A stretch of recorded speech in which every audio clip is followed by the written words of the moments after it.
Subscribe Prudent social media channel and press bell icon for latest notifications. Join Cell Academy, Goa's best coaching for IIT, JEE and medical exam preparations for class 7 to 12. Register today for Cell Talent Search exam for class 6 to 12. Admissions are now open for repeaters medical batch for NEET 2022. Allopathy is a completely different science, and homeopathy, it has got its own advantages. No science is a perfect in this world. As allopathy, they are good in their field, but on the homeopathic field, we call it as homeopathy is the best science. In every field, there are drawbacks, are there, no doubt. This experience counts a lot, a long way. We are like VVIPs to work during this time.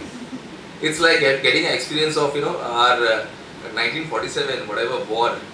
Okay, it's like a big war what we have fought recently, and we all were part of it. See, we are on a highway, and it is not a single road highway. It is a 6-lane highway. All of our having destination same. It is the wellness of the patient. The aim is just to cure the patient. Maybe homeopathy, maybe Ayurvedic, maybe alternate other system, maybe allopathy, any system. As Fonseca has rightly said, he was cured when both the parents were allopathy.